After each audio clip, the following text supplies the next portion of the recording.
তো দেখুন কত সুন্দর লোভনীয় একটা রেসিপি আজকে নিয়ে আসছি। কেউ আজকে ভিডিওটা স্কিপ করবেন না, ফুল ভিডিওটা দেখবেন। আশা করি আলহামদুলিল্লাহ আপনাদের অনেক ভালো লাগবে। আপনারা ইনশাল্লাহ বাসায় এভাবে ট্রাই করতে পারবেন। আসসালামু আলাইকুম এভরিওয়ান, নাহার ফুডগুলোকে আপনাদেরকে স্বাগতম। তো আমি চলে আসছি আজকে আবার নতুন আরেকটা রেসিপি নিয়ে। তো এখানে আমার 4 পিস ডিম লাগবে আর হাফ কেজি দুধ লাগবে। তো আমি দুধটা নিয়ে নিয়েছি। এখন এখানে আমি ডিমগুলো ভেঙে দিব। একটা একটা করে আমি এখন ভেঙে দিতেছি। এই ডিমের দুধের কাঁচা গোল্লাটা আলহামদুলিল্লাহ খেতে অনেক মজা, টেস্টি হয়। তো আমি এখন ডিমগুলো আস্তে আস্তে ভেঙে দিতেছি।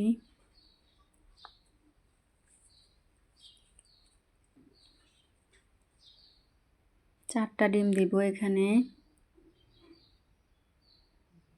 কাঁচা দুধের সাথে কাঁচা ডিমটা মিক্স করে নিতে হবে।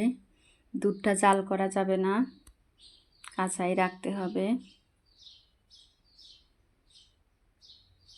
তো আমি ডিমগুলো ভেঙে দিতেছি, দিয়ে এখন ভালো করে মিক্স করে নেব,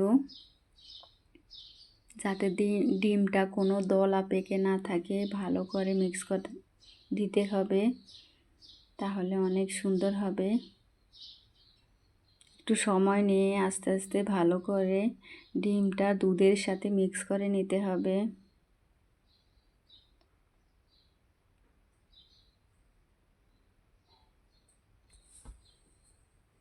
এই তো আমি অনবরত নাড়তেছি আর মিক্স করে নিতেছি।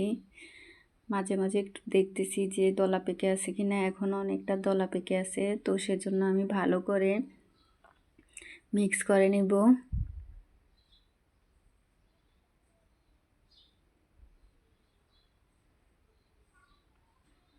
মিক্স করাটা সুন্দর হলে মিষ্টি বানানোটাও ভালো হবে, কাঁচা গোল্লাটা ভালো হবে। তো সেই জন্য একটু ধৈর্য ধরে ভালো করে মিক্স করে নিতে হবে। আমার এই তো মিক্স করা শেষ হয়ে গেছে। আমি একটা ফ্রাই প্যান বসিয়ে দিয়েছি। একটু গ্রানের জন্য, ফ্লেভারের জন্য একটা দারচিনি, এলাচ, লং দিয়ে দিয়েছি আর পরিমাণ মতো তেল দিয়ে দিলাম। এখানে আপনারা ইচ্ছে করলে ঘিটাও ব্যবহার করতে পারবেন। ঘিটা করলে আরও বেশি ফ্লেভার আসবে, খেতে ভালো লাগবে। তো আমি এখানে হাফ কেজি সুজি দিয়ে দিয়েছি। এখানে হাফ কেজির বেশি দেওয়া যাবে না, মেপে হাফ কেজি দিতে হবে। হাফ কাপ দিতে হবে। তো আমি এখন ভালো করে তেলের ভিতরে সুজিটাকে ভেজে নিব। অনবরত নাড়াচাড়া করতে হবে আর ভালো করে ভেজে নিতে হবে। সুজিটা ভাজা সুন্দর হলে একটা ফ্লেভার আসবে, কালারটাও সুন্দর হবে, দেখতেও ভালো লাগবে, খেতেও ভালো লাগবে। তো সেজন্য একটু ভালো করে সুজিটাকে ভেজে নেবেন। প্লিজ আপনারা কেটে কেটে দেখবেন না, ফুল ভিডিওটা দেখবেন, তাহলে ইনশাল্লাহ বাসায় আপনারাও এভাবে মজাদার একটি কাঁচা গোল্লা বানিয়ে খেতে পারবেন, বাচ্চাদেরকে খাওয়াতে পারবেন। ঝটপট বানিয়ে নেওয়া যায়, অত সময় লাগে না। তো আমি একটু সময় নিয়ে ভালো করে ভেজে নিতেছি।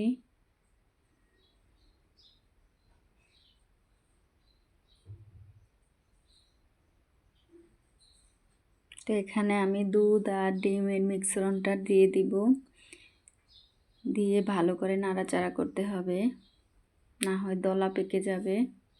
আমি এখন দিয়ে ভালো করে নাড়াচাড়া করে নিব।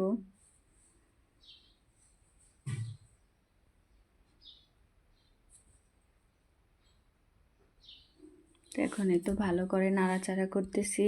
চিনিটা এখন অ্যাড করা যাবে না, তাহলে নিচে দিয়ে লেগে যাবে। ভালো করে একটু ঘন হয়ে আসলে তারপরে শেষ পর্যায়ে চিনিটা দিতে হবে। এখন শুধু নাড়াচাড়া করে দুধটাকে ঘন করে নিতে হবে। একেবারে নাড়াচাড়ার উপরে থাকতে হবে, না হয় নিচে দিয়ে দলা পেকে যাবে। যেহেতু এখানে সুজি আছে, ডিমটাও দেওয়া আছে, দুধটারই ঘনত্বটা প্রায় অনেক বেশি হয়ে যাবে। তো সেজন্য বারবার নাড়াচাড়া করতে হবে যাতে নিচে দিয়ে লেগে না যায় আর দলা পেকে না যায়। বিশ্বাস করুন এই রেসিপিটা আলহামদুলিল্লাহ ভীষণ মজার হয়। এই দুধের, সুজির আর ডিমের কাঁচাগোল্লাটা আপনারা না খেলে বুঝবেন না। তো এভাবে নাড়াচাড়া করে দিতে হবে বারবার।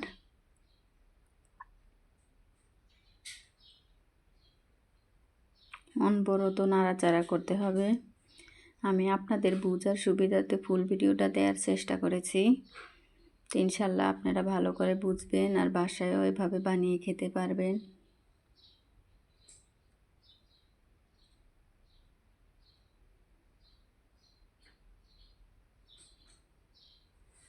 চারদিক থেকে একটু ভালো করে নাড়াচাড়া করে দিতে হবে, না হলে নিচে দিয়েও লেগে যাবে, চারপাশেও লেগে যাবে। তো সেজন্য সব সাইডে একটু ভালো করে নেড়ে চেড়ে দিতে হবে।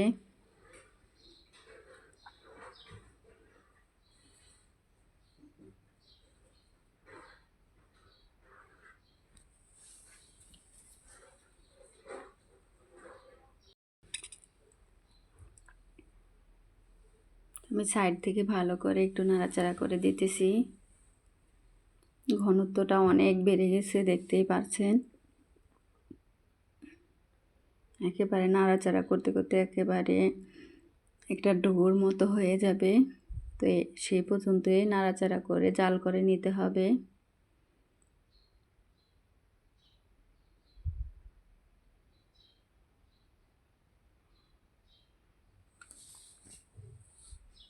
আমি কিন্তু ভালো করে নাড়াচাড়া করে নিতেছি।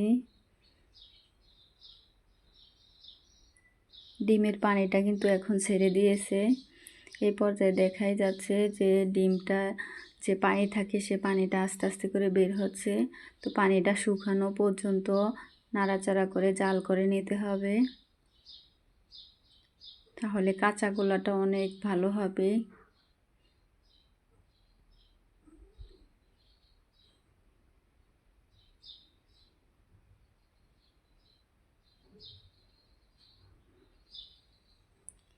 কত কিসে ছানার কাঁচাগোল্লা আছে, তারপরে বিভিন্ন জিনিস দিয়ে কাঁচাগোল্লা বানানো যায়, কিন্তু এভাবে যদি একবার কাঁচাগোল্লা বানিয়ে খান ইনশাল্লাহ আশা করি ডিমের আর দুধের, সুজির মিশ্রণের এই কাঁচাগোল্লাটা আপনাদের কাছে অনেক ভালো লাগবে।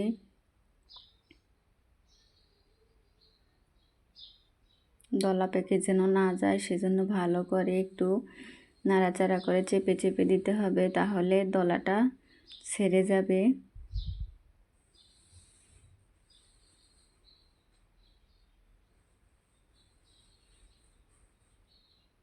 আস্তে আস্তে করে এভাবে চেপে চেপে দিলে দলাগুলো ছেড়ে যাবে, যেহেতু এখানে ডিম আছে।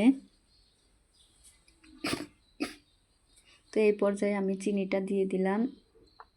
চিনিটা দিয়ে এখন ভালো করে মিক্স করে নিতে হবে। এখন ভালো করে চিনিটা মিক্স করে নিব, নিয়ে আর কিছুক্ষণ জাল করে নিতে হবে। আঠালো ভাবটা না আসা পর্যন্ত জাল করে নিতে হবে।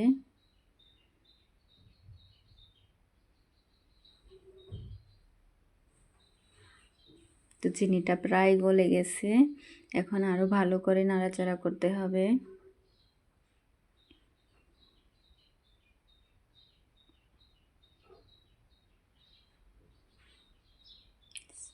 সাইড দিয়ে ভালো করে নেড়ে চেড়ে দিতে হবে। আর চুলাটা একেবারে লো হিটে রাখতে হবে, চুলাটা বেশি বাড়ানো যাবে না, তাহলে পুড়ে যাওয়ার সম্ভাবনা থাকবে।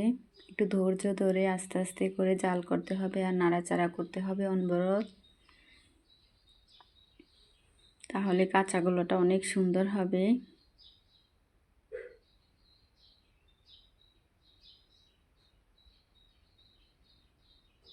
তো এই তো প্রায় অনেক ঘন হয়ে এসেছে। আমি এখানে গুঁড়ো দুধ দিয়ে দিলাম পরিমাণ মতো।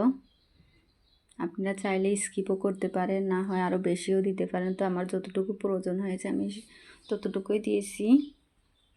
দিলে ফ্লেভারটা অনেক সুন্দর আসবে, খেতেও ভালো লাগবে।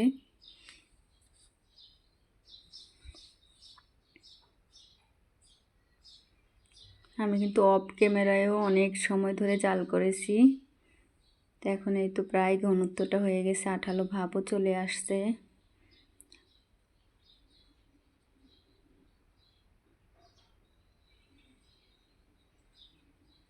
তা আমি এখানে কিছু বাদাম কুচি করে রেখেছিলাম, সেই বাদামগুলো এখন দিয়ে দিলাম। বাদামটা দিলে দাঁতের নিচে পড়লে অনেক ভালো লাগে, তো সেজন্য আমি বাদামটা দিয়ে দিয়েছি। আলহামদুলিল্লাহ, ফ্লেভারটা অনেক সুন্দর আসতেছে, ভীষণ মজার হবে ইনশাল্লাহ। আমি আর একটু নেড়ে চেড়ে নিব। তাই তো আমার নাড়াচাড়া করা কমপ্লিট হয়ে গেছে। এখন আমি এই তো আলহামদুলিল্লাহ কাঁচা গোল্লাগুলো বানিয়ে নিয়েছি। দেখুন কতটা দেখতে সুন্দর হয়েছে আর লোভনীয় হয়েছে, দেখে বুঝতে পারছেন। ইনশাল্লাহ খেতেও অনেক মজা হবে। এভাবে একবার হলেও বাসায় ট্রাই করবেন।